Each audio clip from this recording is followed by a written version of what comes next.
Hello, I'm Charlene, and I'm the she in She Creates Stuff. And today I'm going to show you a technique that I learned from Louise Heinzel. She is a German lady, and I think she's living in Austria presently, but she just is such an awesome, talented person. And I've learned so much watching her. She's a younger lady, hasn't been into art as long as people my age have. I've been an artist basically for, well, 60 years maybe, because I literally started as a child creating things. So I carried that on over the years, and absolutely I've improved a whole lot as an artist and learned so many fabulous things from YouTube. I love YouTube. And so I wanted to put this little thing together. I'm not a professional at videos and things, but I hope you can understand what it is I'm trying to teach you. So again, I didn't create this myself. I didn't make this up, think it up. Louise Heinzel did, and I think she got it from another YouTuber, but I'll link the video for you so that you can hear it out of her mouth. Okay, so what we're going to do is we're going to take distressed inks. This is the Ranger Distressed Ink Vintage Photo, my all-time favorite. And then this one is the same brand, Wild Honey. I love it too. And then we're going to use the brushes that you can buy now.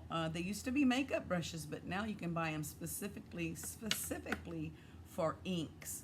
So I'm going to open the Vintage Photo and load my brush. And I'm going to start with half of this. I'm going to do half in that and then the other half in the Wild Honey. And a couple in the middle, we're going to put both on so that you can see this technique. Do let me show you real quick, though, what we're aiming for, because they're just so cool. And you can see there's a lot of texture. There's several different marks and textures, and I'm going to show you how I was able to create these. I especially love the texture on this one, and that was a happy accident. So serendipity was favoring me today.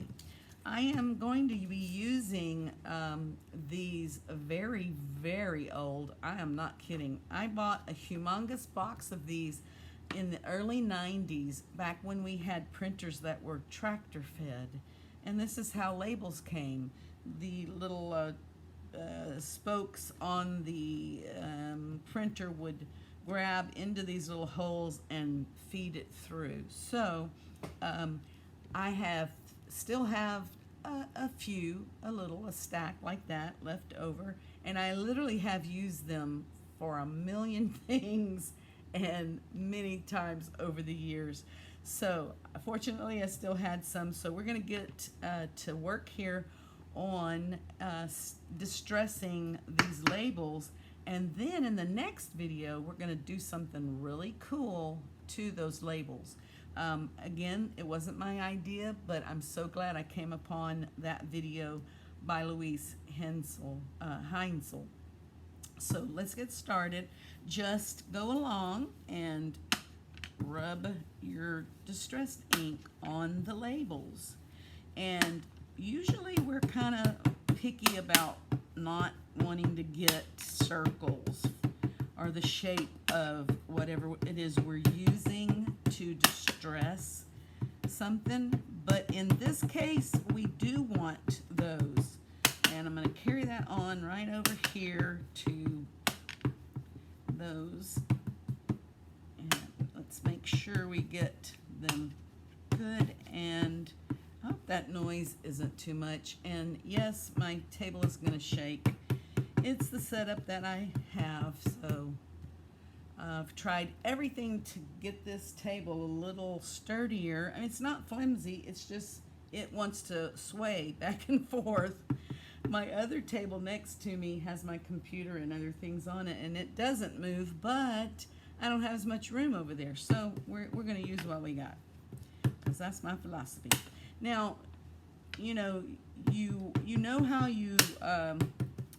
you'll apply ink off the edge, right, so that you don't get all these bad marks from whatever it is you're using. But in this case, I literally want more ink on the glass mat, and I'll show you why.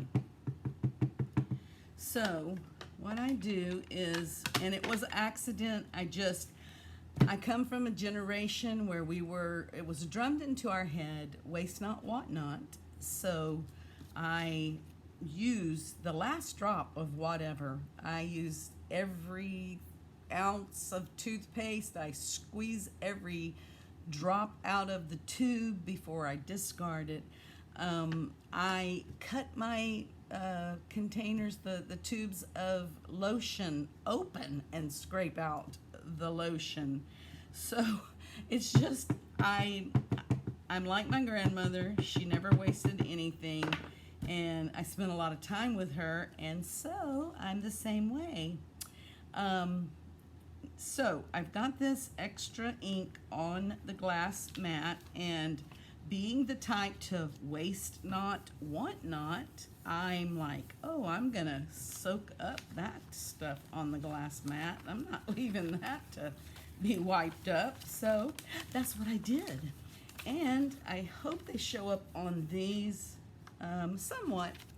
And so what happened was I got this extra texture, and you can see it better in this one. These have a different finish than these older ones, so I think this was probably a little glossier paper that they used, and it doesn't quite pick it up as well, but that's okay. I can get quite a bit out. I even took a spray bottle of water. I always boil water and fill my spray bottle because I don't want any bacteria interfering with what I'm doing. So that's just a little tip. Put your water in the microwave until it boils, set it aside to cool, and then you can use it in your art without worrying about bacteria forming and things molding and or even smelling after a while.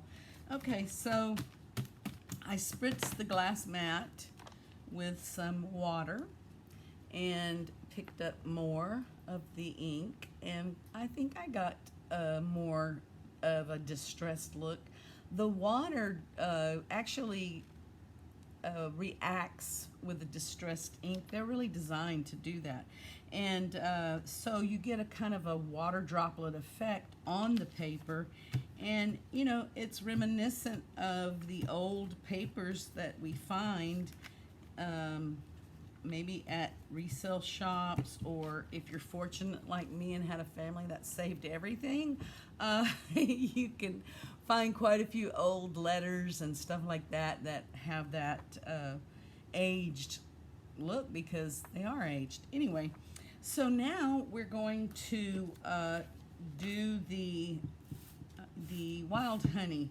Now I'm cleaning this simply because I don't want them to interact together, and not that that's a bad thing, it's really a good thing, but I want to show you the difference in the wild honey. So here's the wild honey. I'm opening it, and I'm going to load my brush. Oops, I just loaded my finger.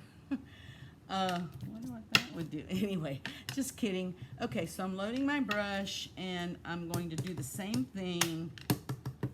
I want to get the spots on there, so I'm not real worried about leaving marks from the brush. And so I'm going to go over those two in the middle that I had the vintage photo on already. And you know, the longer you do this, the more you get the buildup around the edges of the labels, and you get like kind of like a distressed edge around them. And you know, that's what we're going for. We love that sort of thing, don't we? So it's not as easy to do with the wild honey, and so that's why you might want to go back and add some of your vintage photo. So I'm going to add a little more vintage photo on the top here, and let me load my brush just on these two in the middle, just so that you can see how nicely those play together. The wild honey and the vintage photo just really do make it yummy, don't they? Don't you think? I do. Anyway, so let's pick up the goodies on the glass mat. And if you don't work on a glass mat for this sort of thing, I suggest you use a piece of glass, because always be safe, of course, but you get a different layering effect when you pick it up off of the glass mat.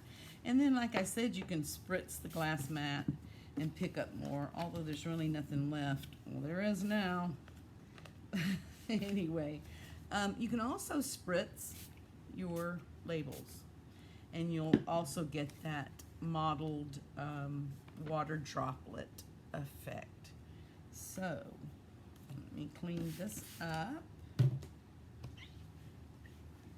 and we will conclude. So let your labels dry real well, and we're going to come back in a little bit, and I'm going to show you from these labels that I already have nice and dry a cool little trick that the lady learned it from another YouTuber, so she doesn't take credit for it, and I will put the link and she'll talk you through it also. You might learn something different from the way she does this. Anyway, again, I'm Charlene with She Creates Stuff, and I'll get back to you in a little bit.